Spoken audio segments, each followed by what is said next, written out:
Muito bem, uma boa noite, caríssimos internautas.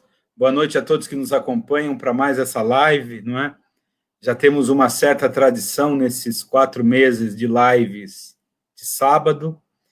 E de modo especial, essa live traz um tema, o tema da segurança alimentar, e acontece justamente nesse contexto da subida de preços dos alimentos básicos, alimentos que nós brasileiros temos o hábito, né, a cultura de comer todos os dias.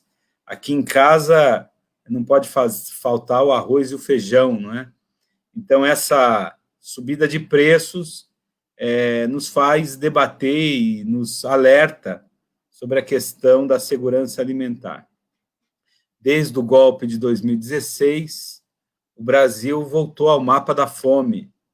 Então, esse é um tema que nos preocupa do ponto de vista macro do país, mas também nos preocupa com ações locais, né?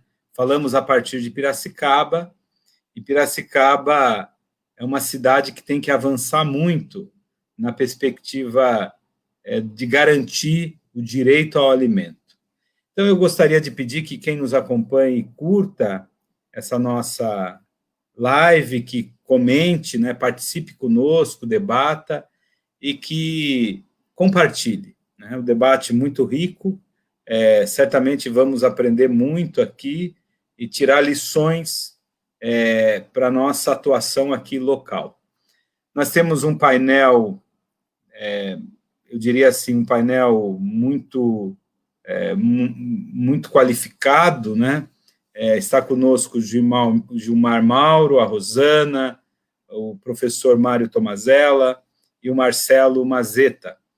Eu vou passar a rodada para um rápido boa noite de cada um, e eu vou pedir, tirando o protocolo de apresentar a cada um, que vocês se apresentem, né, digam aonde atua. Eu sei que a grande maioria aqui é de renome e muitos já conhecem, mas só para a gente registrar essa apresentação e eu diria assim, um breve currículo, né? Uma breve nota onde atua. Eu vou passar a palavra primeiro para o companheiro Gilmar Mauro. O seu boa noite.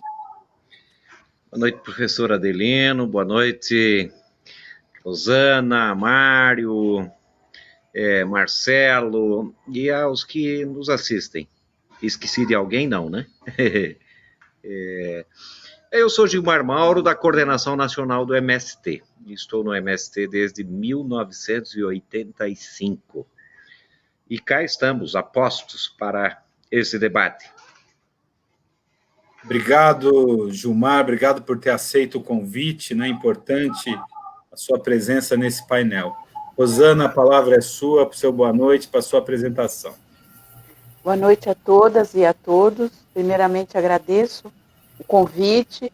Boa noite, professor Mário, professor Adelino, Gilmar Mauro e todos os que estão nos acompanhando. Eu trabalho, né, eu sou profissional da área social, né, sou psicóloga e trabalho atualmente com assentados da reforma agrária, aqui na nossa região de Franca. Eu, especificamente, estou em Batatais.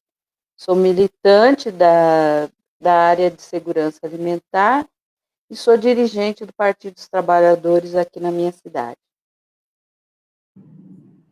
Tudo bem, Rosana, obrigado. Né? Professor Mário Tomazella, a palavra é sua, para o seu boa noite. Muito bem, boa noite, professor Adelino. Inicialmente, meus agradecimentos pelo convite. Para mim é uma honra participar dessa discussão com pessoas tão importantes no cenário político e no cenário de cultura e segurança alimentar. Cumprimento o Gilmar Mauro, a professora Rosana, e também o Marcelo. Nossa vivência dentro desse tema vem do exercício de professor da Exalc USP. Nós estivemos exercendo o cargo de secretário municipal de Agricultura e Abastecimento por 2 vezes e nos 2 governos do nosso prefeito José Machado. Também exerci por um mandato o cargo de vereador pelo PT aqui em Piracicaba. Então, eu quero também cumprimentar aqueles que nos estão assistindo e com certeza esse tema, além de ser muito atual, conforme o Adelino destaca, ele é estratégico e nós podemos discutir uma perspectiva das consequências, né, no curto e médio prazo. Muito obrigado, então, pelo convite. Eu que agradeço, professor Mário. Marcelo Mazeta, a palavra é sua, boa noite. É uma imensa honra, um prazer estar participando desse momento ímpar, né, aí desse debate sobre segurança alimentar e nutricional, e, aliás, soberania e segurança alimentar e nutricional, né, em especial por eu ser um piracicabano nato e admirar muito o seu trabalho diante dessa conjuntura e atuação. Aproveito para cumprimentar o companheiro Gilmar Mauro, a companheira Rosana, que está aqui do meu lado, em Batatais, né? Eu estou em Araraquara, professor Mário Tomazello, do qual eu, né, o conheci e já tive alguns momentos com ele enquanto secretário de Agricultura e Abastecimento da gestão do prefeito José Machado, e dizer que a gente está nessa luta e militância há mais de 20 anos, né? Trabalhei com o Dom Mauro Morelli no processo aí de implantação das comissões regionais no estado de São Paulo, de segurança alimentar e nutricional. Passei pela prefeitura de Mauá, no ABC Paulista, depois na gestão do prefeito Fernando Haddad, em São Paulo, onde a gente implantou a política municipal de segurança alimentar e nutricional, e agora, aqui, a convite do prefeito Edinho Silva, trabalhando também as questões de combate à fome e à miséria no município de Araraquara. É um prazer enorme participar desse debate com pessoas tão qualificadas desse tema. Um tema mais do que urgente, não é? Quando nós pensamos essa live para falar da segurança alimentar, não estávamos ainda sobre esse cenário atualíssimo, né, do aumento expressivo do custo dos alimentos, arroz, leite, feijão, principalmente, né? Eu acho que esse é um tema que nos preocupa. Aqui em Piracicaba, nós sabemos de muitas comunidades que vivem à beira, né, numa situação de uma alimentação muito precária, e muitas pessoas, inclusive, vivendo com o espectro, né, com o fantasma da fome. Então, nós precisamos avançar para garantir, pelo menos, o direito à alimentação. Eu gostaria que nesse primeiro painel, nessa primeira rodada do painel, a gente pudesse fazer uma avaliação muito rápida, não é? Mas uma avaliação sobre esse impacto do aumento dos alimentos. Eu vou passar a palavra primeiro para o Gilmar Mauro, para que ele possa falar um pouquinho como é que tem percebido, como é que tem lido esse aumento expressivo dos alimentos e qual é o cenário que nós estamos diante e vamos ter que enfrentar no Brasil. Olha, professor Adelino, é um cenário, claro, não só no Brasil, mas em toda a humanidade, as voltas com a fome e a miséria, o desemprego, que vai ser um problema que nós vamos enfrentar nos próximos anos. Vários elementos se coadunam para esse problema dos preços dos produtos. O primeiro deles é a especulação financeira. E aí alguém pode, mas o que tem que ver a especulação financeira? Os produtos, principalmente as commodities agrícolas, são vendidas no mercado, na Bolsa de Valores, na Bolsa de Mercadorias e Futuro. E como parte de uma lógica de ganhar dinheiro, de aplicação, né? Então, as safras, por exemplo, de várias commodities, mas principalmente da soja, já foram vendidas até 2022. Evidentemente que o soja e o milho, eles são a base da alimentação, porcos, etc. Então, o impacto disso na produção de carnes e leite vai ser grande também. Eu não tenho nenhuma dúvida. A saca de soja hoje está R$ 130 aqui, né? Claro, você tem também uma desvalorização do real, portanto, a taxa de câmbio incide sobre isso, evidentemente. Mas há um outro problema, que é o controle, o monopólio internacional das redes de supermercado e do comércio, tanto de sementes e da produção em geral. Então, só para que os nossos, quem esteja assistindo entenda, os produtores não estão ganhando muito mais no arroz, no leite, etc. À medida que o arroz foi vendido e hoje está com esses conglomerados que controlam a alimentação, eles estão subindo o preço. Tá? E a tendência dos preços é permanecer alto, mesmo com a política da Comex, a Câmara de Comércio, isentando a importação de taxas, a importação do arroz, e parece que vão isentar outras coisas também. Mas há um monopólio internacional no controle de comida. Terceiro aspecto importante é a destruição de políticas públicas, como a CONAB e o Sistema de Segurança Alimentar. Eu nem estou falando de soberania, né? Mas o sistema de segurança alimentar foi destruído. É a lógica neoliberal aplicada, ou seja, o mercado vai regular isso. E o mercado, evidentemente, está especulando sobre esses produtos e, portanto, esse é um problema que vai atingir fundamentalmente as classes trabalhadoras. Por quê? Porque o impacto da subida desses produtos na renda do trabalhador é muito grande. Diferentemente dos ricos, a maior parte do rendimento das famílias é gasto com comida. E à medida que a inflação na comida, evidentemente que impacta sobre a classe trabalhadora. Mas também há uma outra questão, e nós poderíamos até falar da destruição do ITESP aqui em São Paulo, ou seja, também há uma política de destruição de órgãos públicos, de assistência a pequenos agricultores, quilombolas, e sem dizer da destruição da pequena agricultura, falta de política para a pequena agricultura, que é quem produz alimentos nesse país. Portanto, quando o mercado regula, o mercado determina as taxas de lucro e, portanto, vão ganhar muito dinheiro sobre a comida e tentar destruir assentamentos de reforma agrária e pequenos agricultores. Seria um bom momento para fazer a reforma agrária. Talvez nunca em outro momento da história fosse tão importante a reforma agrária. Nós temos tanta terra, poderia se distribuir terras a um monte de gente e garantir comida, emprego, trabalho para muita gente, né? E olha que a reforma agrária nem é uma bandeira socialista, é uma bandeira burguesa, surgiu com a Revolução Francesa, né?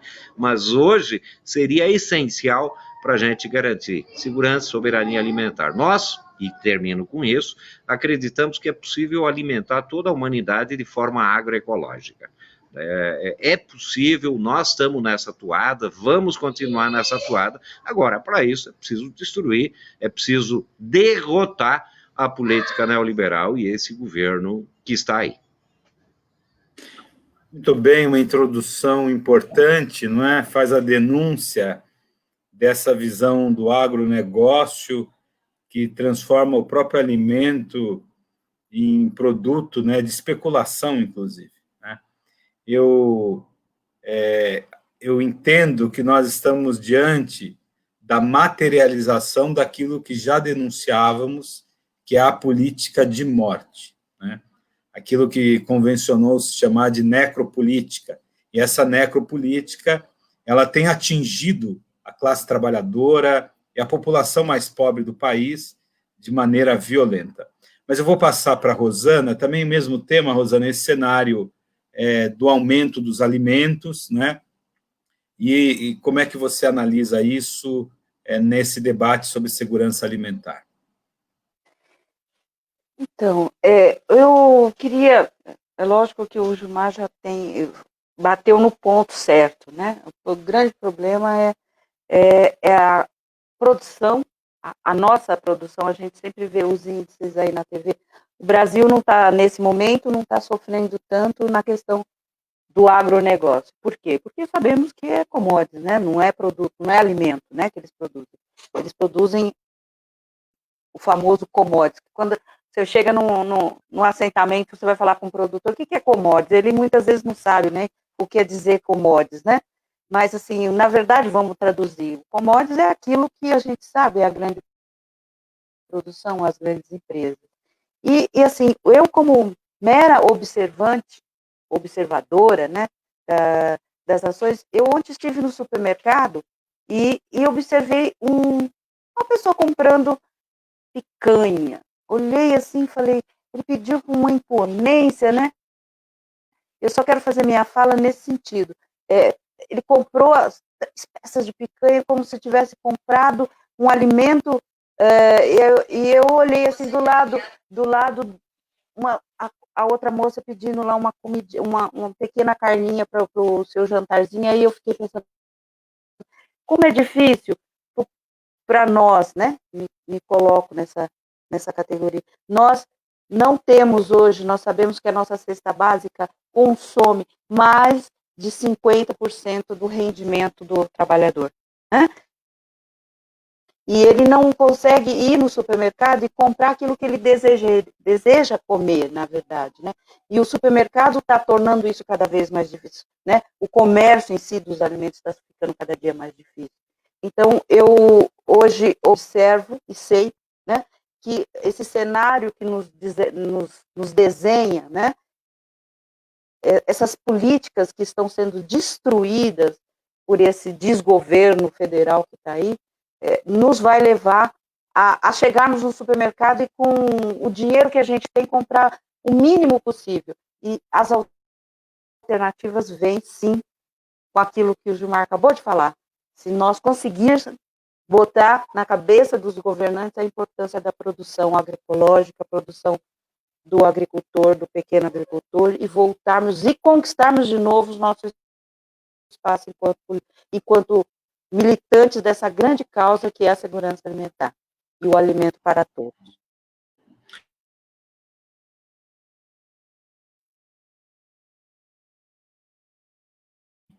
Quer dizer, colocar na cabeça dos governantes, obrigado, Rosana. Eu estava dizendo, né, colocar na cabeça dos governantes significa mudar uma visão, não é? Macroeconômica, e superar essa leitura neoliberal, pró-mercado, não é? O problema é que é pró-mercado e contra o povo. Professor Mário, como é que o senhor analisa também, qual ponto o senhor destacaria nesse aumento excessivo dos alimentos? Bem, Adelino, quando você deu título a esta apresentação, né, Segurança Alimentar e Agricultura Familiar, você menciona uma frase do Betinho, que é muito expressiva: quem tem fome tem pressa. Essa frase foi mencionada lá pelos idos de 93, aproximadamente, em que havia uma população faminta no Brasil. Nós passamos por um processo relativamente favorável, né? Os governos Lula, principalmente, depois Dilma, e agora nós verificamos que a situação da sociedade, dos mais carentes, e agravada pela própria pandemia de Covid, né, vai tornar-se trágica. Desde aluno, quando ingressei no curso de agronomia, eu já ouvia falar que o problema não é a produção, não é? Comida existe, alimento existe. O problema é distribuição e o problema é desigualdade social.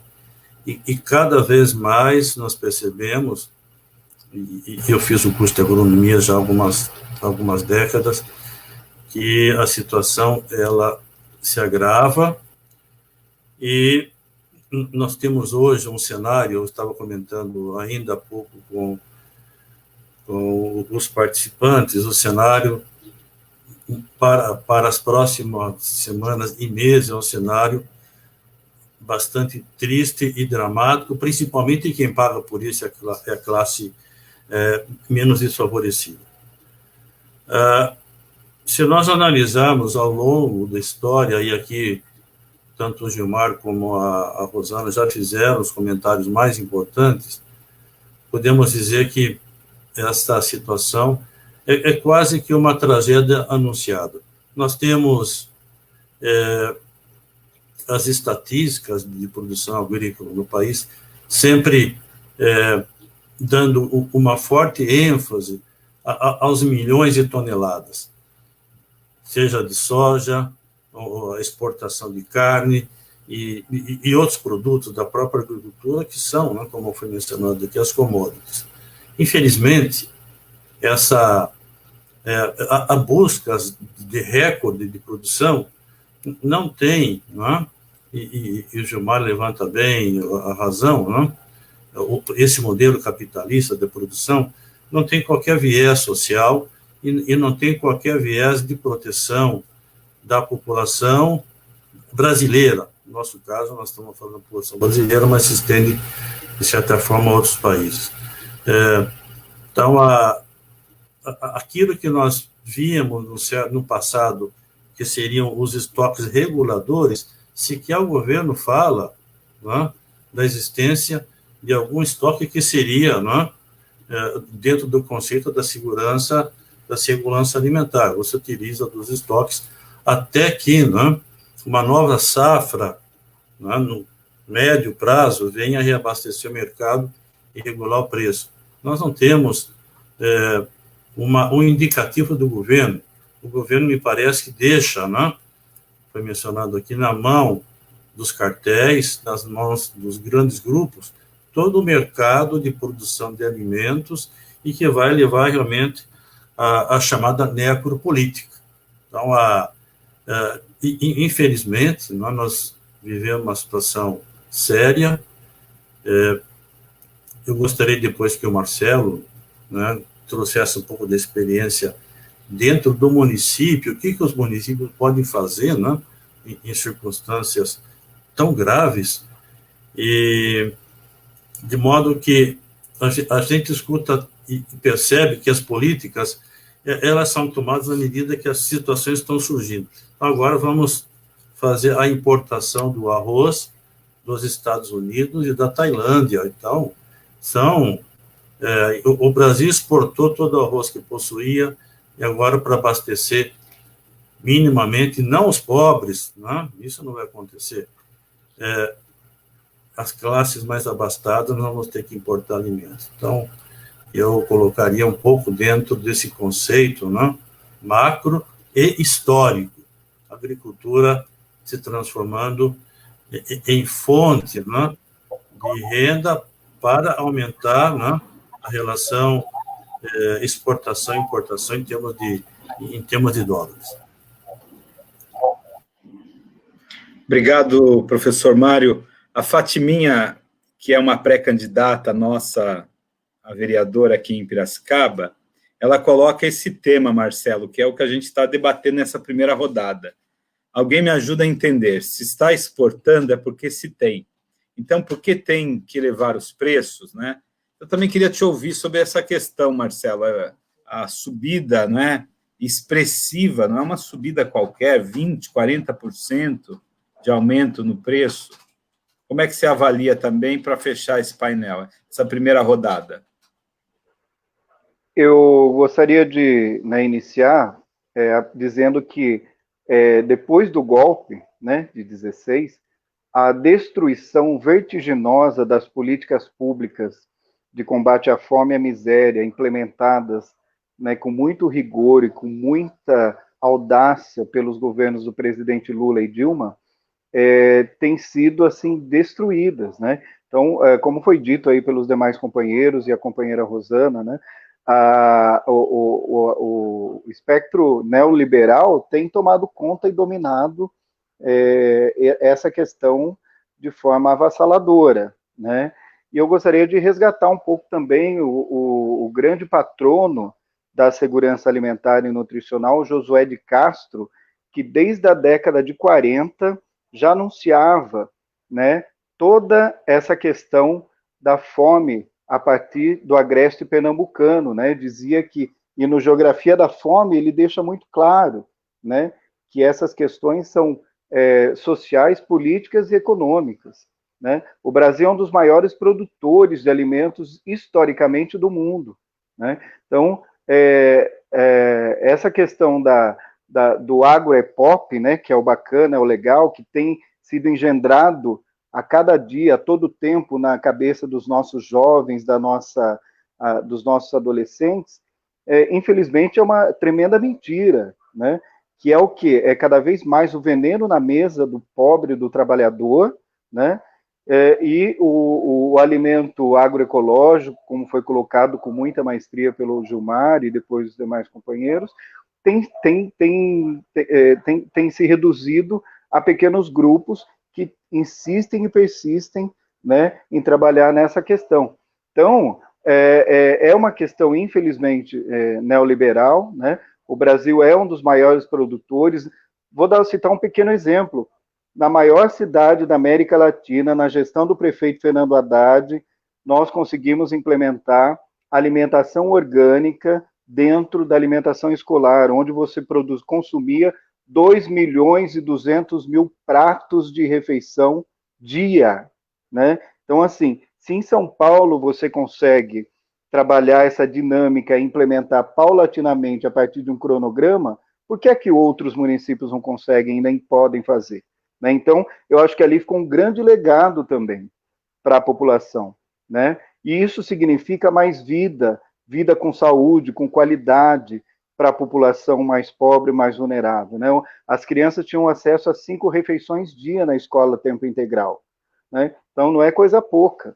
Então, infelizmente, isso caiu por terra, né? Você tem uma gestão que tem comprado e transferido, descentralizou a compra, tem transferido recurso para essas instituições e, infelizmente, elas têm seguido o caminho do consumo dos alimentos embutidos, processados e dos alimentos secos, né? Então, o alimento saudável, aquele que vem da agricultura, do entorno da região, infelizmente, não tem abastecido e nem tem ido para a mesa das nossas famílias que mais precisam. Então, eu acredito que nós precisamos retomar, né, fazer esse enfrentamento. Como disse o Gilmar, é o momento acho que nunca houve um momento tão propício para debater e fazer esse enfrentamento da reforma agrária, mas, acima de tudo, trabalhar pelo direito humano básico, alimentação e nutrição de todos, que é um direito constitucional. Muito bem, essa é uma primeira rodada introdutória e muito rica, né? Eu acho que já apresentamos aqui alguns elementos, inclusive, para análise desse aumento, né, do custo dos alimentos. Queria destacar a participação da companheira Neide, também, que é a nossa pré-candidata, e ela coloca, né, sendo o Brasil um dos maiores produtores, não é inconcebível que o povo não tenha em sua mesa uma alimentação digna, e a gente poderia acrescentar, né, Neide, com muita qualidade. Eu queria colocar, a partir da provocação da Neide, trazer essas experiências que acabaram, de uma certa maneira, ganhando espaço nesse contexto da pandemia. Ganhando espaço nas comunidades, mas não na grande mídia, né? A grande mídia praticamente não fala. Então, eu queria pedir para o Gilmar, mais uma vez, colocar e trazer para nós essas experiências do MST com a agroecologia. Nós sabemos, Gilmar, de muitas ações, né, desse alimento agroecológico e, ao mesmo tempo, ações de amparo às comunidades. Eu queria te ouvir um pouco essa experiência do MST e por que essa experiência poderia ser um modelo para a agricultura no Brasil. E, a partir da sua fala, eu convido os demais para a gente poder repercutir um pouco o que o Gilmar vai nos trazer.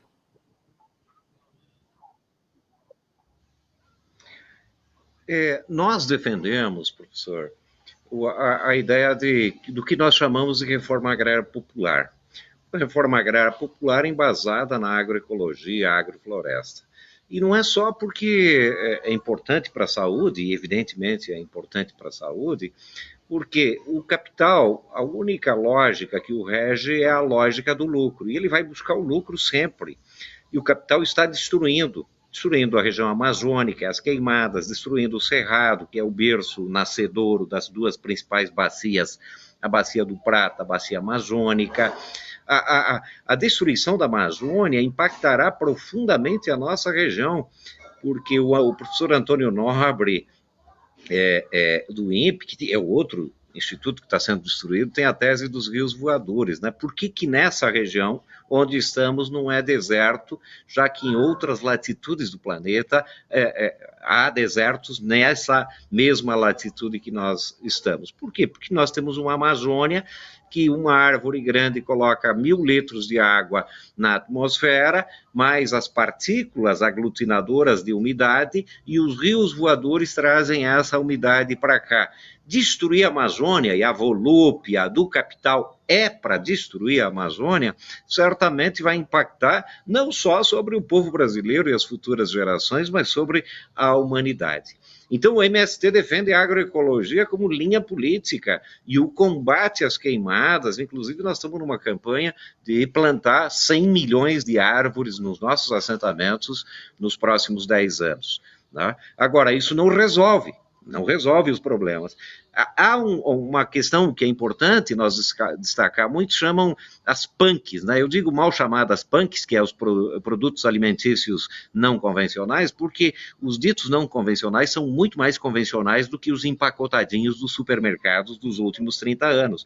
Ou seja, é possível alimentar a humanidade de forma agroecológica, mas é preciso também mudar hábitos alimentares. Essa é uma tarefa importante a vocês na prefeitura de Piracicaba, porque esse tipo de comida que se compra no supermercado, além de produzir câncer, etc., tem um monte de açúcar e um monte de problemas à saúde humana.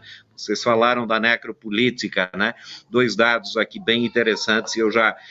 Na década de 90, nós tínhamos 90 mil pessoas presas. Hoje nós nos aproximamos a 900 mil presas, negros, pobres, jovens. Hoje, o Brasil assassina perto de 60 mil pessoas por ano, negros, jovens, pobres. Ou seja, é 1,5 milhão de pessoas assassinadas no Brasil nos últimos 40 anos. E há quem defenda teses neomalthusianas de que tem que controlar a natalidade, um monte de coisas, etc. Nós sabemos que é possível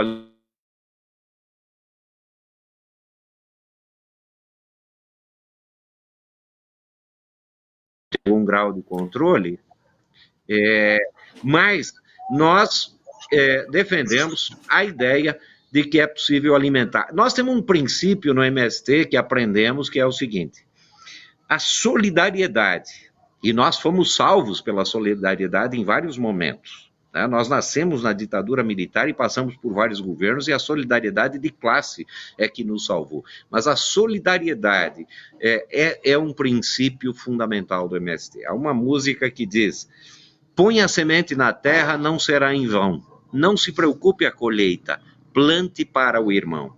E desde o início da pandemia, nós sabíamos que a crise viria, a fome viria. E, portanto, mesmo sem política pública, mesmo sem crédito, plantamos o que pudemos e estamos dando aquilo que a gente tem. Ser solidário não é dar o que sobra, é compartilhar aquilo que se tem. E acreditamos que esse é um jeito de nós tentar salvar vidas, mas, ao mesmo tempo, politizar a sociedade. É preciso mudar esse modelo, é preciso mudar esse governo, é preciso ter reforma agrária, e para ter reforma agrária é preciso distribuir terra. Então, nós acreditamos, e apesar da crise, e a crise vai ser grave, nós acreditamos que virá um tempo de um belo debate político, e a própria pandemia mostra para a sociedade o que já nos disse Carlito Maia. Nesse mundo, nós não precisamos muitas coisas, nós só precisamos uns dos outros. E é muito real isso. E é muito bonito também de ouvir, não é, Mauro? Eu fico pensando que essa visão solidária, né, de uma outra economia tem sido, na verdade, o grande tema, né, puxado desde o Papa Francisco, com essa proposta da economia de Francisco, essa visão da ecologia integral, né? Me parece que é inevitável avançarmos para esse outro modelo, fazermos essa transição, né, para essa visão ecológica integral. Eu vou pedir para o professor Mário Tomazella reagir um pouco a esse comentário e as colocações do Gilmar. Professor. Bem, o Gilmar, ele traz a experiência. E, aliás, a experiência desde a fundação do MST, inclusive antes, conforme ele menciona. Eu, sempre que possível, participei aqui dos eventos do Jura, Gilmar, né? O Jura é uma jornada universitária em defesa da reforma agrária. É uma atividade realizada aqui na Exalc, todo ano. Por muitos anos, o professor Paulo Kageyama, falecido, fazia a coordenação, e agora o professor Marcos Sorrentino. Então, o Gilmar Mendes sempre trouxe essa mensagem, né? O MST sempre trouxe essa mensagem. Os alunos, os movimentos, as experiências, todas descritas durante essa jornada. Apesar, né, Gilmar sabe muito bem disso, de uma certa resistência, né, de parte, né, desse chamado agronegócio, o POP, né, em relação às atividades dessa natureza dentro de uma instituição que é pública, né, que é paga com impostos de todos nós, né? Não é uma instituição para atendimento do agronegócio, né? Como um todo, mas é geral. Então, dentro do que o professor Adelino pede para que eu comente, então, essa fala do Gilmar, ela é um crescente dentro dessas atividades que são realizadas aqui na escola, que são muito importantes. Gilmar também trata do tema-chave, que é efetivamente a realização dessa reforma agrária, né? Como que nós podemos, né, inserir a reforma agrária como a prioridade não desse governo, porque esse governo é insensível, mas a prioridade do Estado, e que é a solução, né? Isso tem sido demonstrado e comprovado, porque é a solução para a questão da fixação do homem no campo, a questão do emprego, da produção de alimentos saudáveis, em qualidade e em quantidade. Como é que nós podemos fazer isso dentro de uma circunstância tão difícil como a que nós vivemos? Além disso, o Gilmar menciona um outro aspecto de igual importância, que é relacionado com as mudanças climáticas e os eventos climáticos extremos, cujos eventos estão ocorrendo a períodos cada vez menores. Se nós não nos debruçarmos sobre ações para mitigação das mudanças climáticas, o Gilmar coloca bem a questão do desmatamento da Amazônia e outras ações, dificilmente nós teremos condição de produzir alimento em quantidade e em qualidade. Os registros de aumento da temperatura em algumas regiões do globo terrestre, né? Isso diariamente a imprensa tem apresentado, tem veiculado.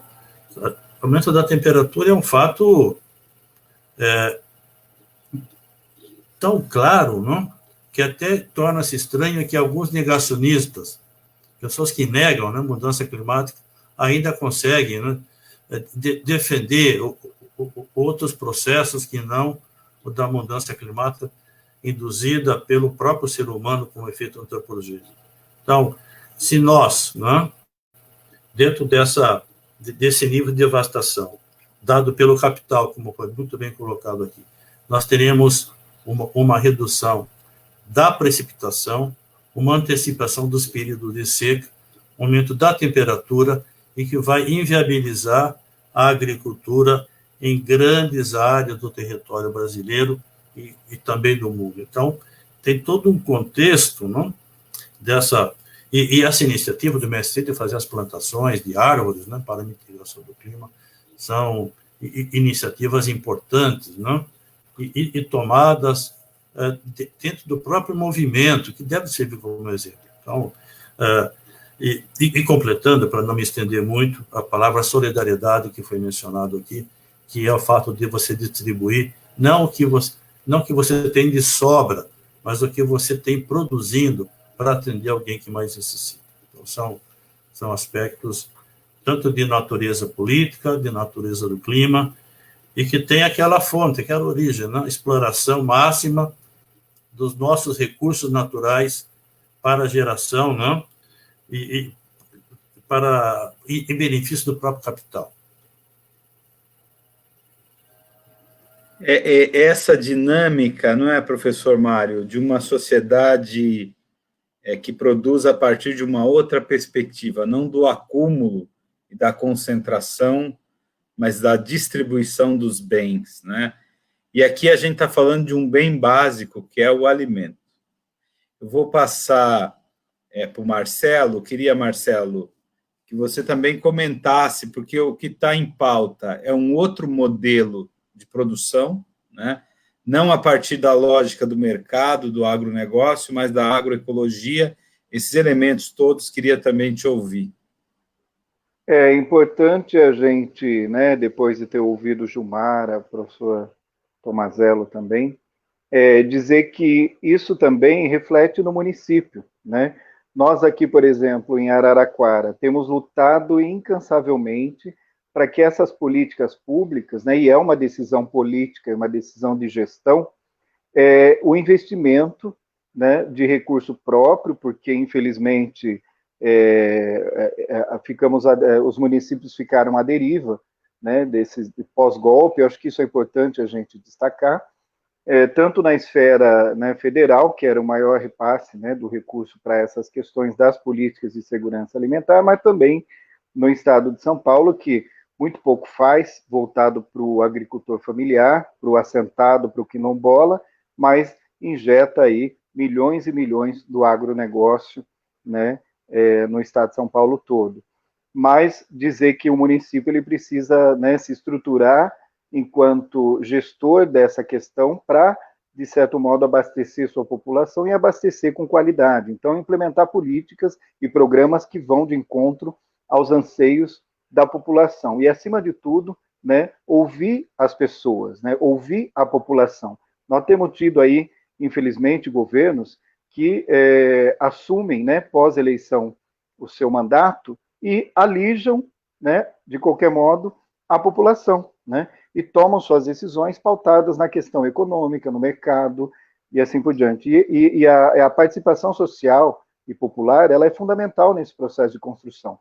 E aí construir esses programas que, de certo modo, vão impactar diretamente no agricultor familiar, aquele que tem e está esperando, né, uma ação mais efetiva dos governos municipais. E aqui, no caso de Araraquara, nós temos 2 grandes assentamentos históricos da reforma agrária, né, que é o assentamento do Bela Vista e do Monte Alegre, né, foram os dos primeiros aí a se tornarem aí produtores por conta da reforma. Então, essa questão por exemplo, criamos aqui o PMAIS, que é o Programa Municipal da Agricultura e Interesse Social, né, inclusão social, onde você, né, incentiva o produtor, o agricultor familiar. E aí nós não inventamos a roda, nós simplesmente nos pautamos pelo PAA, né, que é o Programa de Aquisição de Alimentos, criado no governo presidente Lula, que se tornou referência mundial, e hoje a FAO, né, trabalha o PAA como um grande programa carro-chefe de combate à fome e à miséria no mundo, e já é exemplo na África, na Ásia, em parte de países da América Latina, né? Então, nós não inventamos, nós só traduzimos aquela legislação federal e adequamos para o município. E isso tem dado resultado, porque o agricultor ele tem sido incentivado, principalmente as mulheres, né? As mulheres agricultoras, né? Os assentados, os quilombolas, e aí produzem, aí a prefeitura compra e, através do Banco Municipal de Alimentos, faz o preparo da cesta de hortifruti para entregar para as famílias que mais precisam a partir de um programa municipal chamado Territórios em Rede, que são aqueles territórios mais vulneráveis aqui do município, diagnosticado pela Política Municipal de Assistência Social e de Segurança Alimentar e Nutricional. Então, são destinados semanalmente 500 cestas de hortifruti oriundas da agricultura familiar, né, do município e da região, para abastecer e para a mesa né, e alimentar essas famílias que estão nas nossas periferias. Então, eu acredito que esse é um ponto importante para a gente salientar, tendo em vista aí essa destruição avassaladora da parte de outras esferas de governo, nesse aspecto que é tão importante e fundamental para a dignidade humana e a qualidade de vida da população em nosso país. Marcelo, você sabe que eu estou ouvindo aqui, a gente vai fechar essa segunda rodada com a Rosana, e eu estou anotando tudo, né, porque nós estamos nesse debate em Piracicaba e na construção do nosso programa de governo para a cidade. O Marcelo nos ajudou, inclusive, a construirmos, né, a parte da segurança alimentar. E eu percebo, depois eu quero dar alguns exemplos, a necessidade de avançarmos, né, com políticas públicas que realmente dê conta de garantir o direito das pessoas a comerem, né? Aliás, eu sempre, quando falo desse termo, eu fico pensando o quanto isso deveria ser óbvio, né? É um direito básico, elementar, fundamental, né? Como é que as nossas mães diziam, né? Saco vazio não para em pé, né? A alimentação é o elemento principal para a nossa existência, né? Essa existência material. Rosana, fechando esse ciclo de discussão da importância de pensar uma outra matriz de produção, né? Gilmar Mauro colocou lá no começo a agroecologia. Queria te ouvir também sobre esse tema. Eu quero começar pela última fala do Marcelo. Como especificamente eu trabalho com esse programa, o PA, há mais de 15 anos aqui na região, eu tenho certeza que, se não fosse o PA aqui na região hoje, nós não teríamos mais nem assentamento de reforma agrária, porque foi o PA que alavancou a produção de muitos agricultores aqui dos assentamentos aqui da região. E o PA, com certeza, nesse momento de pandemia, tem sido, felizmente, né, o mínimo de sustentação, porque os outros programas estão todos parados, né, o PENAI, e aqui não tem programas municipal bonitinho, que nem tem lá em Araraquara, né? Então, foi o que está sustentando. E o exemplo do PA como uma política pública altamente importante e necessária para o pequeno agricultor, para os assentados, para o quilombola, para os povos tradicionais, nós já sabemos, né, Marcelo, que foi uma das políticas mais bem elaboradas nos nossos governos. Mas eu estou muito preocupada, e o Gilmar falou isso no início da fala dele, que hoje o Estado de São Paulo está num movimento de destruição dos principais institutos de pesquisa, de ciência, o Instituto Terras, e como a grande maioria dos assentamentos do Estado são do Instituto Terras. E aí a gente pergunta, qual o interesse desse Estado hoje em destruir o ITESP? Para quê? Para tornar todos esses assentamentos disponíveis para venda? Né? Essa é a pergunta. E aí acabarmos com essa possibilidade de mantermos esse produtor lá na terra dele, produzindo, participando das políticas públicas que existem ainda, apesar que a gente sabe, Adelino, o Estado de São Paulo, vou dar um número rápido aqui, até 2014, ele recebia do governo federal, em média, para fazer o programa PAA federal, em torno de 100 milhões de reais, que atendiam um bom número de agricultores e cidades, né? Hoje, né, vamos falar no São Paulo hoje o Estado de São Paulo recebeu um valor que não atendeu nem metade dos projetos inscritos. Hoje o Estado de São Paulo recebeu em torno de 8 milhões, né, diz que vai chegar a 12, mais ou menos, com repasse de outros. Então, a gente viu, desde 2014, desde o golpe de 2016, essa política está sendo destruída, está sendo mantida com muito esforço, com a luta dos trabalhadores que ficam atrás da Conab, que é a gestora do projeto aqui no estado de São Paulo, ou pequenas prefeituras, ou algumas prefeituras bem-sucedidas, como é o caso de Araraquara, atrás de manter uma política pública como essa. Mas, assim, o que a gente pode avaliar, e quando o Gilmar falou, uma coisa de solidariedade, né? Nós vimos que aqui na nossa região, o número de distribuição de alimentos do início da pandemia, e acontece até hoje, para os municípios do nosso entorno aqui, quem foi que distribuiu alimentos para as famílias ou para as prefeituras que precisam, né? Foram os assentamentos de reforma agrária. Aqui nós tivemos, só na nossa região, mais de 5 entregas, né? E em toneladas, assim, foi mais de 20 mil toneladas de alimentos distribuídos direto para o povo, né? Ou através de alguma entidade. E se não fosse esses alimentos, né? Por que o MST fez isso? Porque o MST, como o Gilmar já falou, e eu não tenho toda essa propriedade que ele tem para falar do movimento, né? Mas como acompanho, o MST, antes mesmo de pandemia, ele já fazia isso, né? Sempre foi uma das bandeiras do MST distribuir alimentos em momentos de luta, né? De campanhas. Então, a gente sabe que o produtor que produz, ele não está sendo visto, não está sendo atendido. E no estado de São Paulo, agora com a destruição do ITESP, que a gente está lutando para que isso não aconteça, né? Ele vai ser abandonado definitivamente. Então, hoje, nós temos uma obrigação, nós todos, né? Como aí em Araraquara, aqui na minha região, nós temos obrigação de evitar que isso aconteça, para que não seja tão nefasto como o professor disse, né? A nossa economia e a nossa situação. Por enquanto, é isso. O momento pede de nós muita luta, né? E eu entendo que a pandemia, ela, de uma certa maneira, também nos tirou os nossos corpos da luta, né?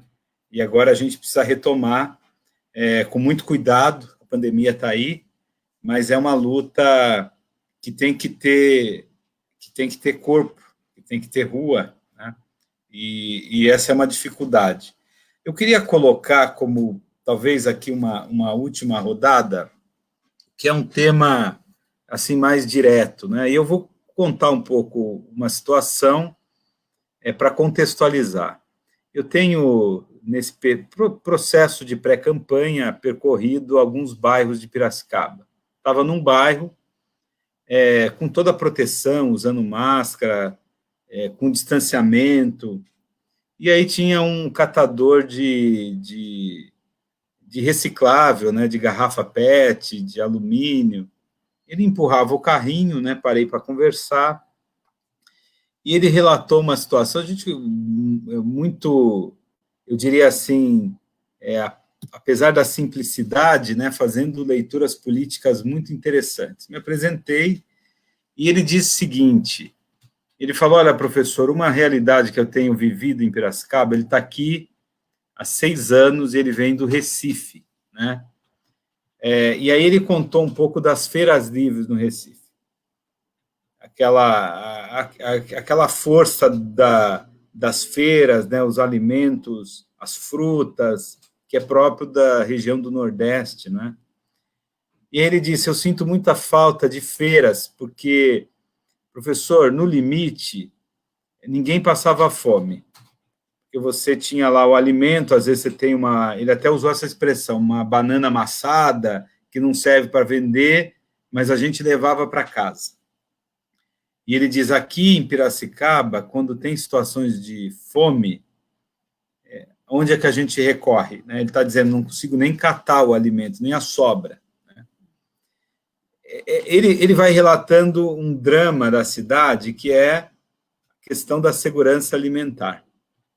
Então, eu vou inverter um pouco a roda e queria começar com o Marcelo agora. Eu sei, tem acompanhado o trabalho em Araraquara, o Marcelo já apontou algumas iniciativas, né?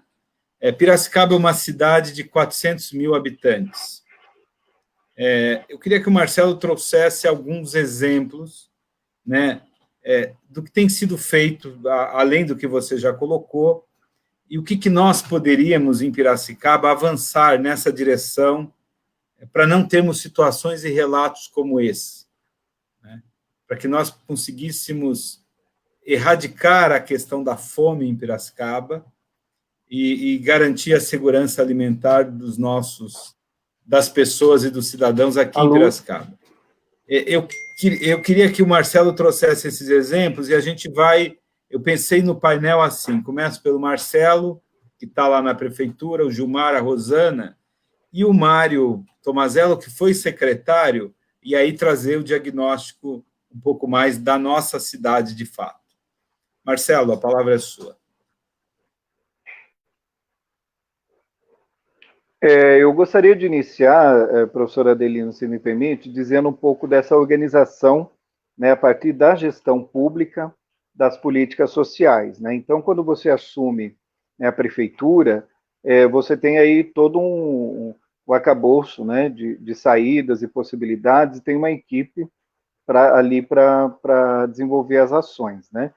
E no âmbito da segurança alimentar e nutricional, a gente tem trabalhado sempre, né, essa construção de modo coletivo e também na perspectiva intersetorial, né, porque a segurança por si, a segurança alimentar e nutricional por si, ela é intersetorial. Se ela não desenvolve essa perspicácia, ela acaba não se realizando de fato.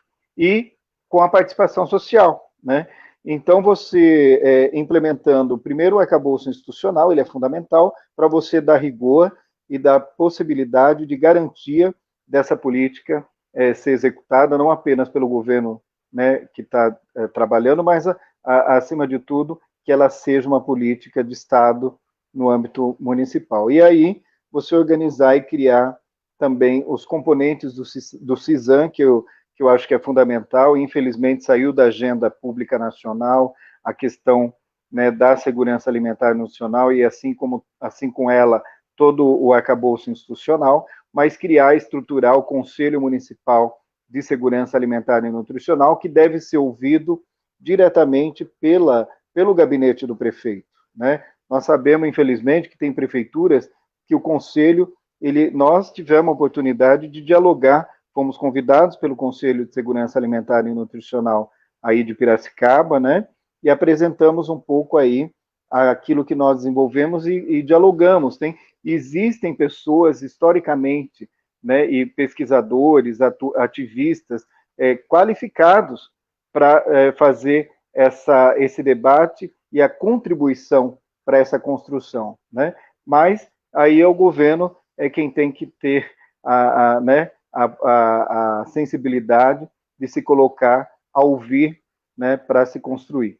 Mas, enfim, um conselho atuante que tenha, de fato, aí pessoas das mais diversas áreas e segmentos, né, mulheres, negros, igrejas e religiões de diversas matrizes e setores, né?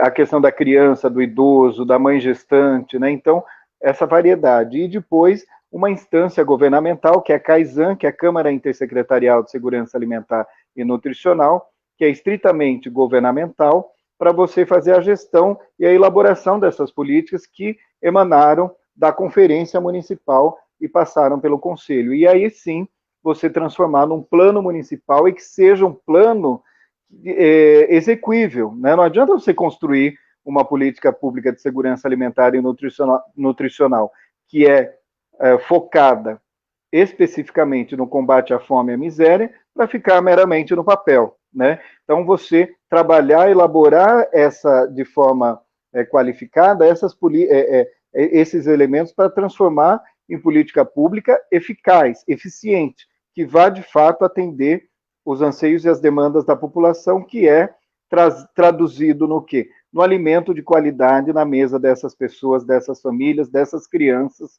no caso da escola ou contraturno escolar, né, dentro de alguma instituição.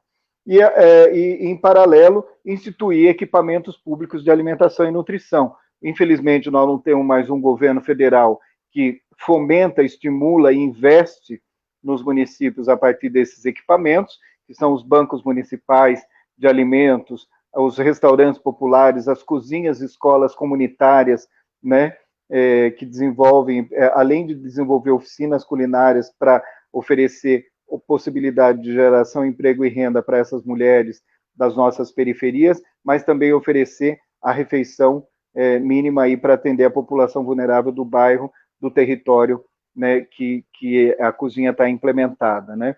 Dentre outras ações. E é claro, também as questões da agricultura. E a segurança alimentar, você não desenvolve, não é o foco apenas no combate à fome e à miséria, você tem que trabalhar, né, a sua dimensão da produção, do cultivo, né, da comercialização, do preço justo. As feiras, Piracicaba tem um exemplo, depois o professor Tomazella pode falar, da implantação dos varejões municipais. Os varejões foram grandes vetores, né, de desenvolvimento para as periferias das nossas cidades, nas gestões do prefeito José Machado, no sentido de levar à população um alimento de qualidade direto do produtor e com variedade e preço justo, né? Assim como lá no município de São Paulo, na gestão da prefeita Luísa Erundina, com os sacolões municipais, né, onde você tabelava o preço e o sacolão saía por um preço fixo e a pessoa saía de lá com uma variedade de produtos, alguns até que nunca tinham comido na vida, mas com a possibilidade dessa variedade para alimentar os seus familiares, né? Aqui no caso, né, para ir finalizando, criamos nesse período da pandemia, foi uma grande sacada do prefeito Edinho Silva, trabalhar, criar e organizar a rede de solidariedade, ou seja, nós envolvemos os mais diversos setores da sociedade, seja ele empresarial, associação de bairro, grupos Rotary, Lion, né, maçonaria, seja quem for, empresariado, e aí criamos esse pool, essa rede de solidariedade a partir do 0800, onde havia a demanda das pessoas, principalmente no ápice, né, da pandemia, no início, nós recebíamos cerca de 500, 600 ligações dia, né, demandando alimento, perecível, não perecível, alimento, produtos de higiene pessoal e limpeza. Então, articulamos com outros setores, a Defesa Civil, a Guarda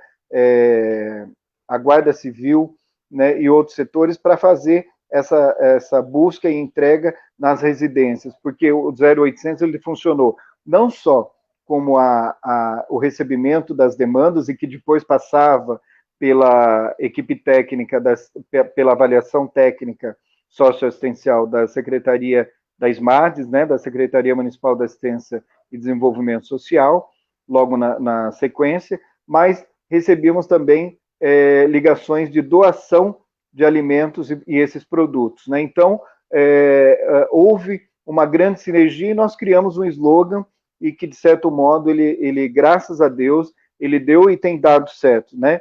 Que é a solidariedade contagia mais que o vírus. Aqui em Araraquara, isso de fato aconteceu, né? Graças ao envolvimento e à solidariedade, acima de tudo, das pessoas e organizações que participaram. Hoje nós já superamos mais de 100 toneladas de alimentos arrecadados, isso fora aquilo que o governo tem investido, né? Como eu já disse, nos programas. Hoje executamos o PAA, né, junto ao Ministério da Cidadania, executamos o PAA Conab, que é essa doação simultânea através das cooperativas, e executamos o PMAIS nessa seara de alimentos frescos e oriundos da agricultura familiar semanalmente para essas famílias. Em paralelo, temos também ampliado, né, essa arrecadação de alimentos, que é um dos grandes objetivos do Banco de Alimentos, é o combate ao desperdício.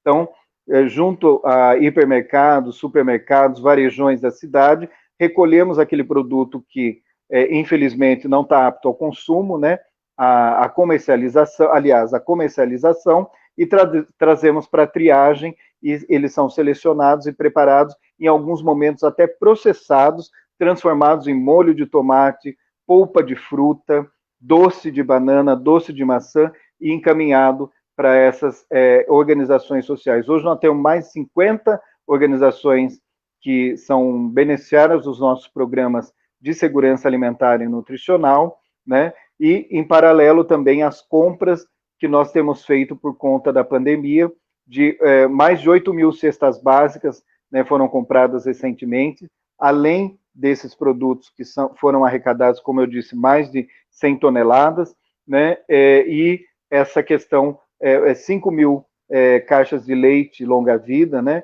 para ser distribuída para essas famílias, porque hoje é um grande dilema que as famílias vivem, as crianças estão em casa elas não têm esse alimento que eles tinham na creche, na escola municipal. Então, é dever do município, sim, oferecer o mínimo de condição para que, principalmente, as crianças possam ter acesso. E a demanda do leite aumentou demais, né? Nós temos procurado trabalhar para atender cada vez mais essas famílias nesse quesito, né? Que aí acompanha junto com a cesta o leite, né? E a cesta de hortifruti. Então, temos procurado trabalhar esse colchão de atendimento emergencial a essas famílias, para que não fiquem desamparadas nesse período que é muito difícil, né, de ser enfrentado. E, é claro, uma articulação intersetorial para que, por exemplo, a economia solidária tem criado, né, o cooperativismo aqui tem sido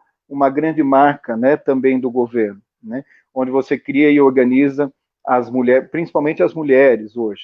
Nós estamos aí criando uma cooperativa de mulheres que vai trabalhar, né, a alimentação para alguns setores, vai atender a prefeitura.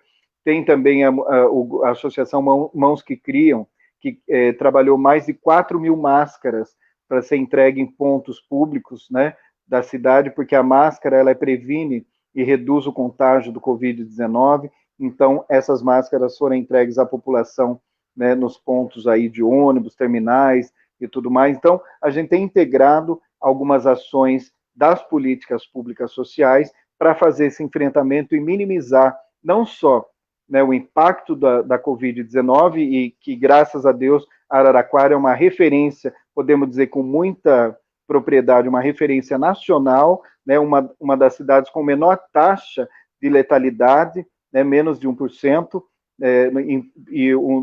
dos municípios de médio porte, e em municípios com mais de 200 mil habitantes, também é um dos que é mais baixo, né, nessa questão. Então, não só combater a Covid, mas também a fome e a miséria, através dessa organização, da sensibilidade das pessoas. Então, não adianta, o governo sozinho ele não consegue, né, fazer verão sozinho. Então, esse diálogo aberto e a construção, esse pacto social que foi construído para esse combate, foi fundamental para que a gente, não só na área da saúde, com toda a expertise da nossa secretária, né, da nossa gestão da saúde, mas também com as outras áreas, em especial as políticas sociais, fazerem esse enfrentamento e minimizar a fome e a miséria aqui em Araraquara. Marcelo, olha, que alegria te ouvir, não é?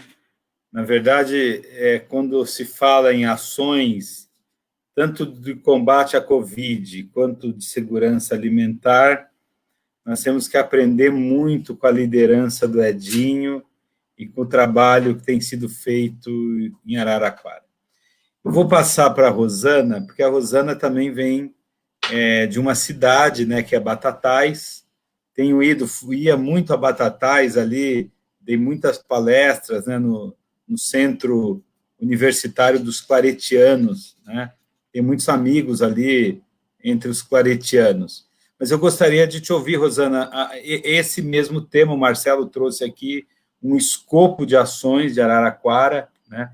Aliás, ele já me deu o caminho de organização, e eu queria, dessas iniciativas, né, que vocês têm vivido na prática em Batatais. Antes de passar para a Rosana, eu queria só saudar a Deise Isidoro, da comunidade Renascer. A comunidade Renascer é uma comunidade de ocupação, né, É uma ocupação em Piracicaba, reúne mais ou menos 400 famílias, e a Deise está me convidando para conhecer a comunidade. Eu tenho ido muito a Renascer, Deise. Tenho conversado, né, com a Juliana, mas vai ser um prazer voltar para te conhecer. A comunidade Renascer tem começado um trabalho de horta comunitária, de escola comunitária, um trabalho muito importante. Rosana, a palavra é sua. O Marcelo falou tudo, né? E é uma delícia a gente ouvir falar de Araraquara, né? Sempre eu conheço a Edinha há mais de 40 anos e ver a administração novamente, ele à frente de uma administração tão exitosa, a gente fica muito feliz, né? Mas eu queria apontar para uma questão. Como a gente sabe, as políticas de SAN, né, como a gente costuma chamar de segurança alimentar e nutricional, ela tem sido destruída e foi a primeira ato político do desgoverno Bolsonaro foi acabar com o Conselho Nacional. Mas as pessoas de luta não desistem, né? E o Fórum Nacional e os fóruns estaduais e os fóruns regionais têm se mantido em pé, né?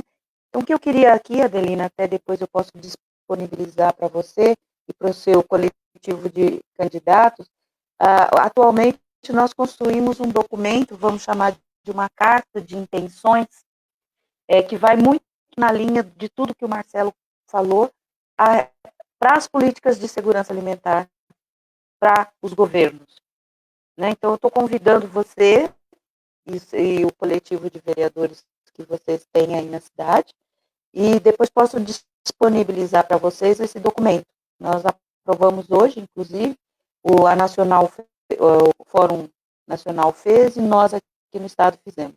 E desde o início da destruição dos conselhos e desde a finalização e o desinteresse do governo do Estado em dar continuidade ao Conselho Estadual, porque nós tínhamos gestão do Conselho Estadual até outubro do ano passado. Aí venceu nossa gestão, eu era conselheira, né? O governo do Estado parou e não fez uma renovação do Conselho. Nós estamos em processo de renovação do Conselho, mas não sabemos quando isso vai acontecer. Mas o que eu queria tentar, a importância das entidades, da sociedade civil, nesse momento. Nós, na cidade de São Paulo e no estado de São Paulo, nós conseguimos mobilizar o Ministério Público para que ele cobre dos governantes, tanto do município quanto do estado, as ações de políticas de SAN. Nós estamos aí com o processo em andamento, estamos fazendo, como é que a gente chama, né, audiências públicas, né, para ele dar uma explicação, é o mínimo, né, que a gente pode fazer. E esse é o papel da sociedade. Já que o governante não faz, vamos cobrar dele, então, de alguma forma. Vamos judicializar, né, como hoje é a palavra usada, né. Então, eu queria só lembrar as pessoas de que, da mesma forma que existe a proposta hoje, né, do nosso fórum, para que essas políticas de SAN venham à tona nos governos, porque não vai ser possível governar sem uma... Eu estava falando isso hoje aqui com o dirigente e com o presidente do partido. O que nos espera para o ano que vem, ou para amanhã, né? Porque a gente está falando da construção de um mandato a partir de janeiro, né? Mas as coisas estão acontecendo, né? A gente está com as coisas acontecendo. O aumento de preço, a fome, e todas as ações que a gente já pontuou aqui. Então, nós temos que pensar nisso. E o papel hoje dos conselhos regionais, dos conselhos municipais, do conselho estadual, é emergente. Isso daí tem que estar mesmo na pauta de todos nós. E a gente tem que cobrar isso. Né?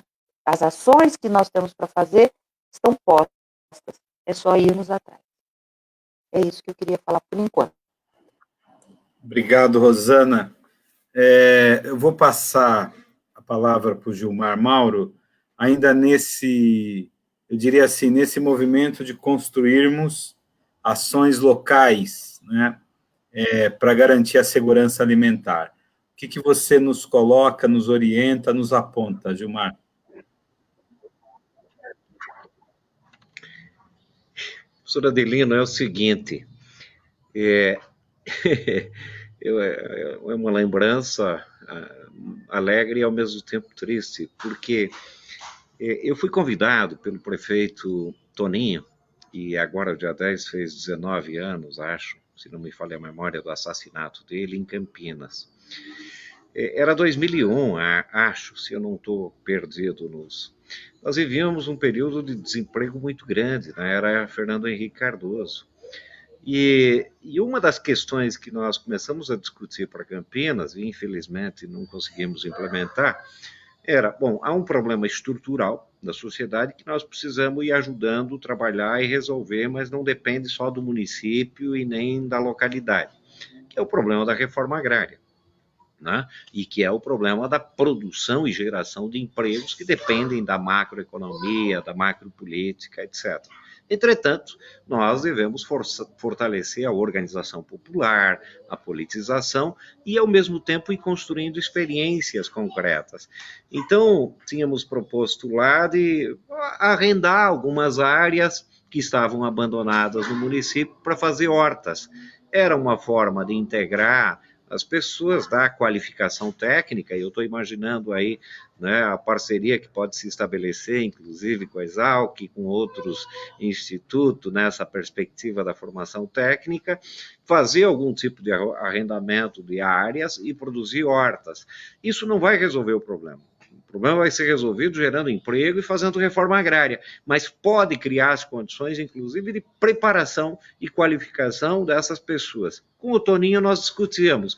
Aqueles que quiserem ir para o MST para a luta pela reforma agrária, depois vão para a luta pela reforma agrária. Aqueles que não quiserem, ficam no município, mas nós vamos resolvendo a questão da fome, da miséria e do desemprego. Infelizmente, todos nós sabemos o desfecho, aí, o assassinato, e não foi possível desenvolver essa política. A segunda política que tínhamos discutido, e discutimos também na cidade de São Paulo, é de que esse tipo de sociedade produz muito lixo, e um lixo que vai para os lixões e que agudiza ainda mais os problemas de gases na atmosfera. Aliás, um parênteses, para se produzir na agricultura, destrói-se a fertilidade, e a utilização de adubos para recompor a fertilidade do solo impactam muito na produção de gases no meio ambiente de efeito estufa.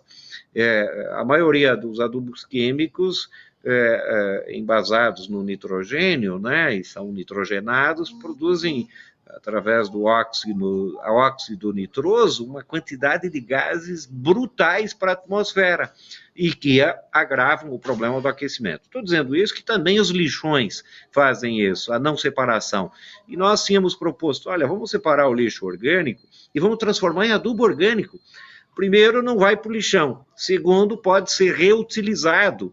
Ele pode conter resíduos de agrotóxicos, porque grande parte ainda tem, mas num projeto de transição para uma agroecologia, ele vai ser muito útil, né? Na produção, inclusive, de gás para ser aproveitado, mas também de uso para adubo. Então, eu acho que a prefeitura, evidentemente, ela não pode fazer a reforma agrária. E eu quero dar um dado muito rápido aqui.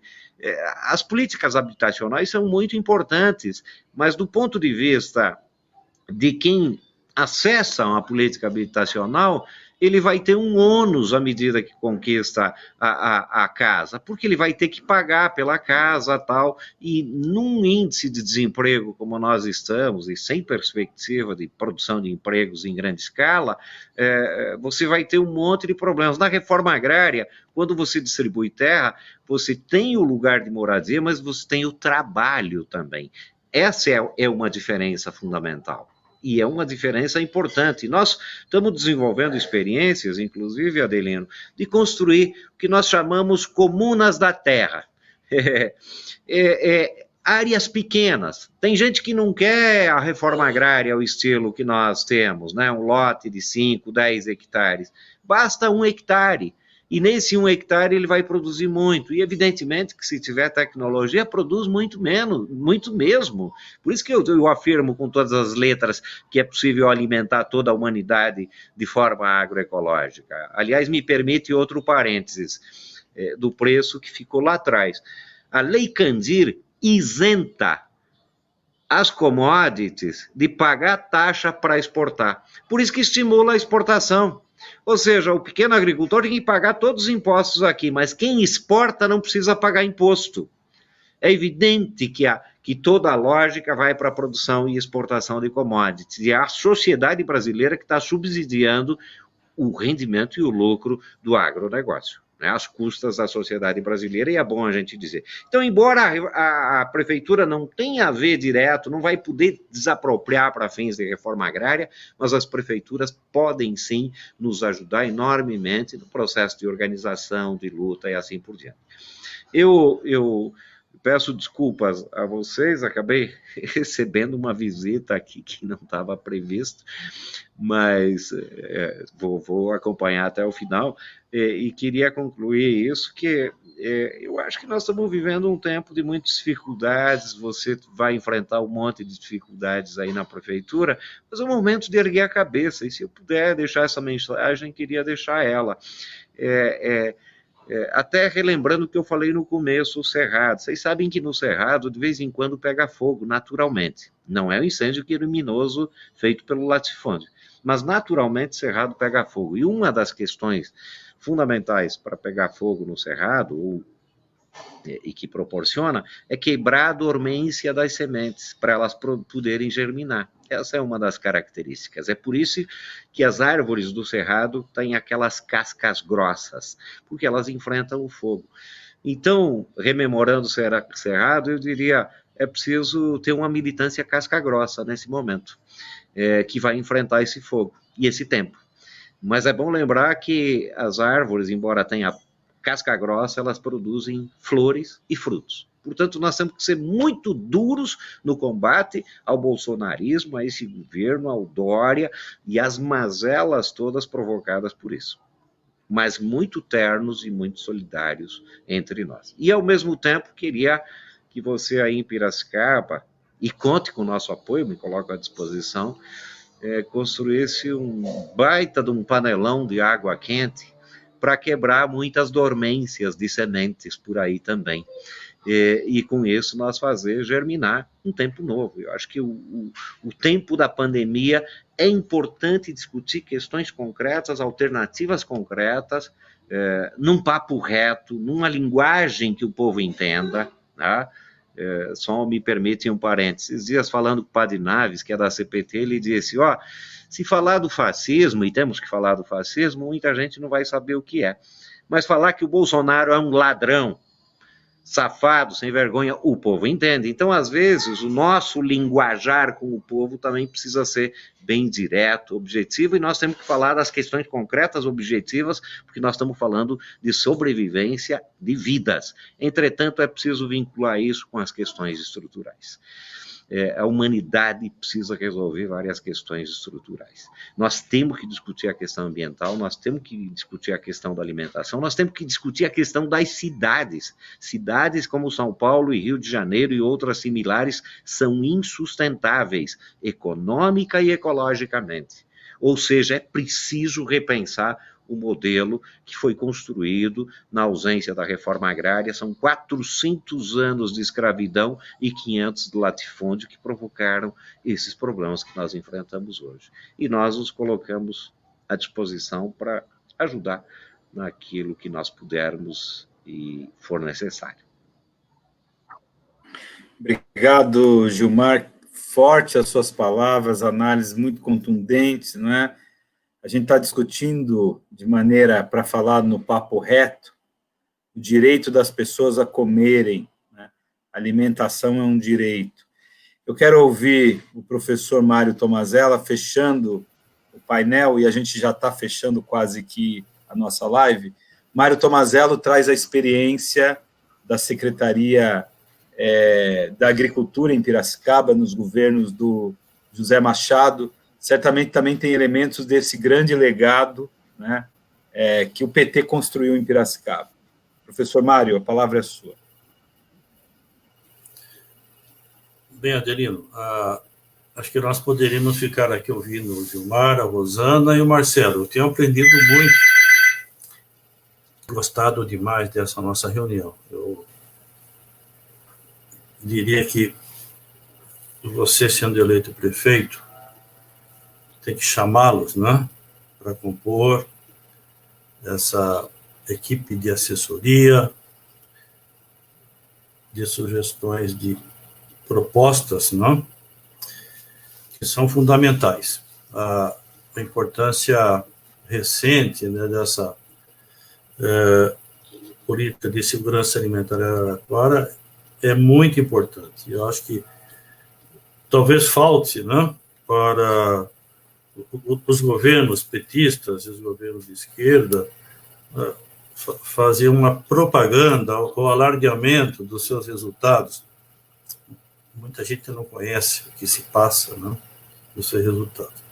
Então, você, eleito prefeito, e os demais prefeitos já vão enfrentar, a partir de 1º de janeiro, demandas fortíssimas. A se visualizar, né, desse cenário que nós estamos, e que está sendo agravado, né, e nós estamos percebendo que o agravamento é quase que semanal ou quinzenal, há que se dar respostas rápidas, né, sob pena de haver, né, com essa fome que vai sendo, né, e cada vez mais aumentada, né, problemas sociais, que eu diria bastante graves, né, num país que não tem assistido, né, movimentos sociais das populações mais fragilizadas nas últimas décadas. Bem, fazendo um pouco de uma retrospectiva e para um pouco fechar, né, eu traria aqui e faria assim uma síntese de algumas experiências dos dois governos, do nosso ex-prefeito José Machado. O primeiro governo de Machado data de 31 anos atrás, né?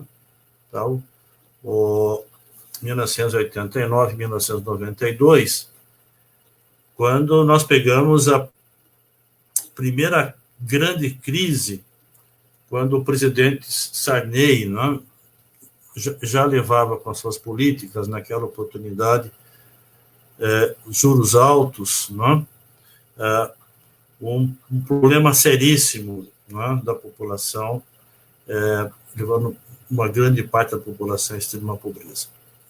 E depois, há 19 anos atrás, o Gilmar faz menção do prefeito Toninho de Campinas, do PT. Machado assume Piracicaba no mesmo período, de 2001 a 2004, e que nós tivemos, então, o presidente Fernando Henrique Cardoso.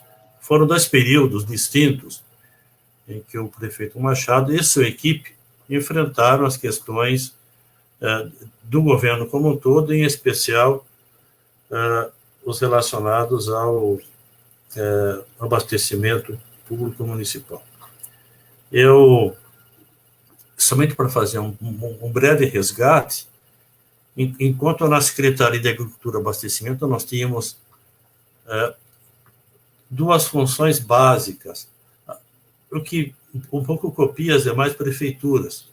A primeira delas relacionada a obras rurais, que é a manutenção de estradas, manutenção de pontes, conservação de água e solo, e que quando nós iniciamos o governo, nós rapidamente acessamos as universidades, tanto aqui Exalc, para nos dar apoio, como um apoio importantíssimo da Faculdade de Engenharia de São Carlos, que dispunha na época das tecnologias mais modernas e avançadas em pontes de madeira. Então, cabe aqui uma menção que muito do que se produz na universidade fica restrito aos muros da própria universidade. Então, nós conseguimos, através do apoio dessas instituições, melhorar substancialmente medidas de conservação de solo, água e acesso aos bairros mais distantes, porque Piracicaba tem uma área total em torno de 100 mil hectares e está entre os 10, 12 maiores municípios e Extensão Rural do Estado de São Paulo. A outra parte da Secretaria de Agricultura e Abastecimento tratava, conforme foi mencionado aqui pelo Marcelo, principalmente, dos aspectos do abastecimento público, e nós tínhamos, então, um sistema de comércio que era organizado, planejado pela Prefeitura Municipal, que é o sistema de varejões municipais e de feiras livres. Então, nós pudemos, no governo Machado, fazer uma implementação e uma melhoria no sistema de abastecimento através dos varejões municipais. No primeiro governo, face à inflação, né, e nós corremos o risco de voltar a nível de inflação tão graves como aqueles, a Prefeitura de Piracicaba e outra prefeitura do PT implantaram um sistema chamado de compras comunitárias. Era um sistema que trabalhava numa escala maior de compras, reduzindo, né, os custos e beneficiando, principalmente, os bairros mais periféricos. Nós tivemos um trabalho importante, que até então não havia um diagnóstico da segurança alimentar do município, através do professor Dálcio Carão e dos estagiários do Departamento de Economia e Sociologia Rural da Exalc, foi elaborado um documento, um mapeamento, exatamente como ferramenta, como instrumento de ação do município, porque até então não dispunhamos de dados seguros para a implementação de políticas públicas direcionadas ao abastecimento municipal. A prefeitura tinha, e eu acredito que tem ainda, uma pequena frota de máquinas para atendimento. Eu acho que isso vai ter que ser trabalhado adequadamente, né? Trator e alguns equipamentos para atendimento do pequeno e médio proprietário, do pequeno e médio agricultor. Havia uma forte, né, eu acho que isso vai ter que ser retomado, uma forte cooperação com a Exalc, com seus vários departamentos, e você recebeu recentemente um documento preparado pela professora Helena Turci, né, e também de outros membros, como o próprio Ademir de Luca, que são professores desta instituição e que têm uma vasta experiência nos programas direcionados ao pequeno e médio produtor e também da própria segurança alimentar. Então, estou fazendo uma retrospectiva de algumas ações, né? Eu mencionaria ainda, nós tínhamos na oportunidade ainda escolas rurais, né? Inclusive, muitos municípios não sequer têm, né, ainda, mas Piracicaba ainda tem algumas poucas escolas rurais, mas nós tínhamos várias dezenas de escolas rurais e que a prefeitura atuava auxiliando os professores na confecção de hortas e criação de pequenos animais nessas escolas rurais. E participamos também, de forma, eu diria, até inédita, de um plano diretor urbano rural, em que a comunidade rural se fez presente e se manifestou e construiu esse, então, plano diretor rural, que hoje merece uma reavaliação por você, enquanto novo prefeito, assumir em janeiro de 2021. Então, essa era um pouco, né, a situação que nós vivíamos. No município que tem, e todos sabemos, um forte perfil da cultura de cana-de-açúcar, que ocupa cerca de metade, 50 mil hectares, da área territorial do município, que se caracteriza como monocultura da cana-de-açúcar. Bem, então, é um pouco esse cenário, mas eu gostaria de contribuir um pouco para que você possa, e a partir das experiências aqui colocadas pelos demais participantes, né, da inserção de outros mecanismos que nós não dispunhamos na época. Não? Esse chamado arcabouço institucional, que o Marcelo menciona, é fundamental. Não?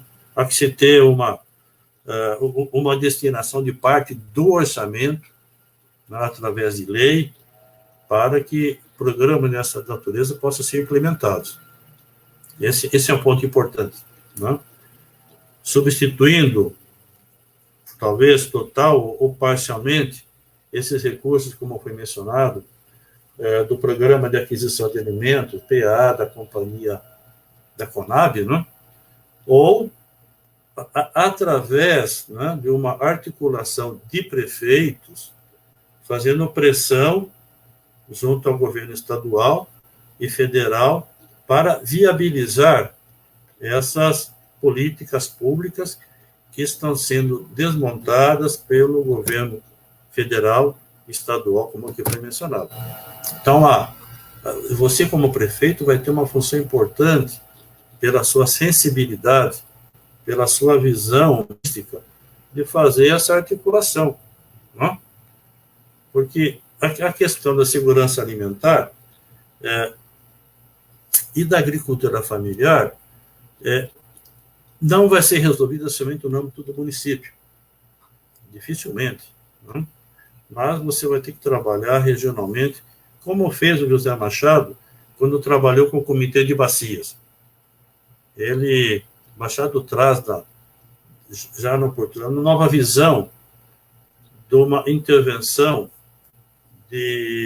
dos recursos hídricos, da conservação de água e solo, uma visão diferente da que até então predominava, que cada município tratava o seu esgoto, tratava a sua água, e transforma completamente essa visão para uma visão da microbacia.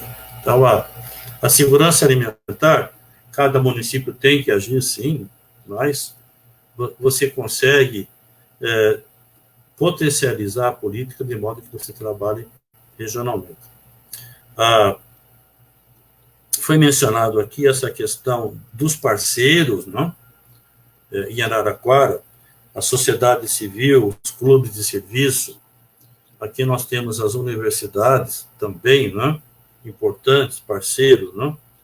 E, sobretudo, uma articulação dentro do governo. As demais secretarias têm que trabalhar junto, dentro dessa política. Foi falado aqui a saúde, foi falado a secretaria que trabalha nos aspectos sociais, não? E não somente a Exalc, se você trabalhar com a faculdade de odontologia e outras universidades, a questão da saúde, né, da criança, do escolar, a saúde do idoso, ou seja, são políticas imbricadas que dizem respeito à alimentação da mesma maneira, mas que tratam de uma outra forma e de um outro viés. Piracicaba tem, né, uma área territorial importante, essa ocupação do solo que o Gilmar menciona, né, e exemplificada no município de Campinas, eu acredito que Piracicaba teria maior chance de sucesso, né, pela área territorial maior, né, menos densamente ocupada por aglomerados urbanos, e depende de uma política e de estudo do mapeamento, né? Do mapeamento de modo que você possa ter zoneamento, né, dentro da área rural passível da aplicação dessas comunidades que o Gilmar menciona, que são importantes. Né? Eu acho que finalizaria um pouco, né? E também complementaria de que, e foi mencionado aqui, a agricultura depende de insumos, né? A agricultura depende de água de qualidade. Os nossos mananciais estão fortemente poluídos, né? Como produzir alimento de qualidade se você não tem água de qualidade? Então, um trabalho nas microbacias, do monitoramento de qualidade e quantidade de água é fundamental. Não? E o município vai trabalhar junto com o Estado nessa tarefa importante. Não? Sem água, você não produz alimento. E aqui vale a pena um pouco falar um pouco sobre utopia. E quem é piracicabano sabe da enorme diferença da vazão do rio Piracicaba entre os períodos de maior precipitação e menor precipitação. Toda essa água, não? Ela é, não, perdida. A gente vê as inundações da Rua do Porto e depois vê o rio Piracicaba completamente seco. Há que se estabelecer mecanismo de armazenamento dessa água. Não? Estudos de engenharia. Não? A área territorial é imensa e há condições de se fazer estudos, não?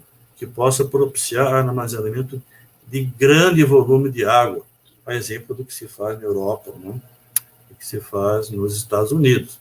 Então, são obras de engenharia que demandam, mas alguém tem que canalizar, né? Começar esse processo, né? Entender esse processo.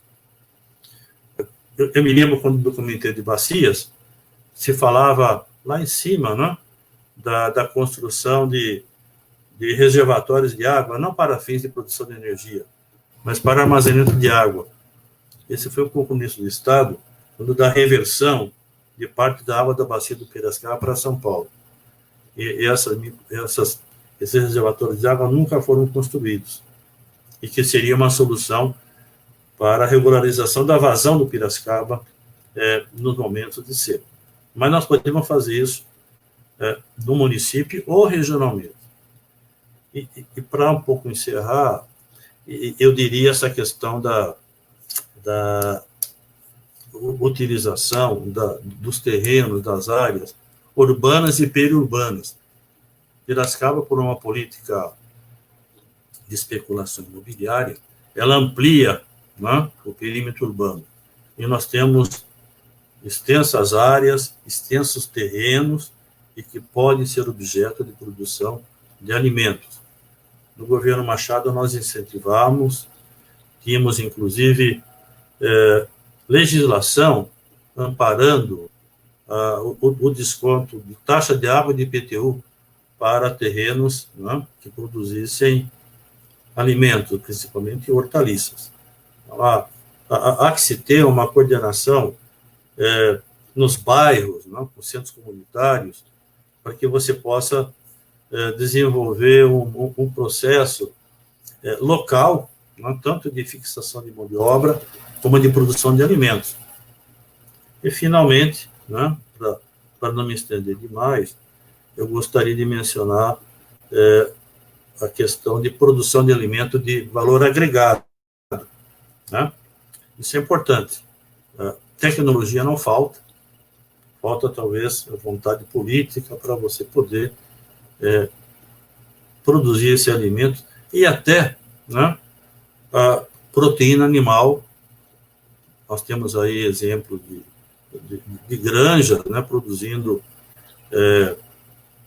toneladas de carne, de frango, né? E teríamos que discutir um modelo regional para o município de produção de carne, mas, né, daquilo que eu mencionei, o município tem que ter mecanismos para você poder assegurar a compra do produto. Né? O gargalo, muitas vezes, não é poder produzir. O gargalo é a comercialização. O município comprando, você já tem, dentro da cadeia de produção, esse gargalo é resolvido. Então, eu novamente agradeço, encerraria por aqui os comentários, talvez tenha me estendido um pouquinho demais, não? Pela empolgação, mas fico à disposição para ajudá-lo quando você necessitar, não? Bem como mencionou o Gilmar, mencionou o Marcelo e bem como a Rosana. Obrigado, Mário, obrigado pela sua análise, essa retrospectiva de tudo que foi feito, né, e do quanto nós temos que avançar daqui para frente. Nós vamos fechar a live com 1h40. Eu vou passar para a Rosana por boa noite e a gente vai nos despedindo, né? Rosana, seu boa noite.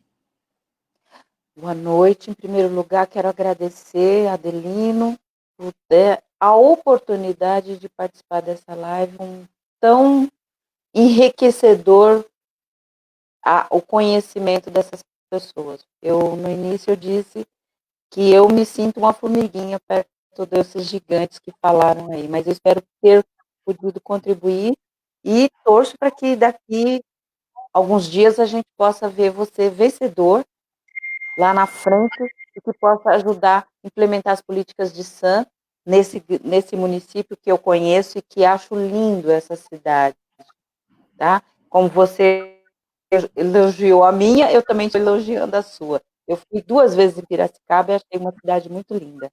Parabéns e obrigada a todos. Um abraço a todos. Um abraço, meu amigo Marcelo. Um abraço, Gilmar. Um abraço, professor Mário. Muito obrigado por tudo. Obrigado, Rosana. Marcelo, a palavra é sua. Eu gostaria de agradecer imensamente essa oportunidade, né, de poder debater e contribuir, porque eu sou até um pouco suspeito para falar, porque sou piracicabano, amo Piracicaba, né, muito embora esteja fora por um tempo, contribuindo aí com outros municípios na construção da política de segurança alimentar, mas nos momentos oportunos eu tenho ido visitar, acompanhar, claro, porque, né, temos amigos, temos familiares e tudo mais. Então, agradeço ao professor Adelino, desejo uma boa sorte amanhã na convenção, né, desejo que tudo corra bem, que a partir né, daí se alavanque efetivamente todo um processo, né, de construção e convencimento dessa população que tanto precisa e tem, né, e principalmente de esperança para que ela seja cada vez melhor, igualitária, mais justa, né, e fraterna. E desejo isso a você e a toda a chapa dos pré-candidatos a vereador aí de Piracicaba. Um beijão, Rosana, prazer revê-la. Um abração, professor Mário, e um forte abraço também ao companheiro Gilmar Mauro. Vou passar para o professor Mário, também para o boa noite. Professor. Bem, Adelino, eu que quero agradecer imensamente por participar desse evento.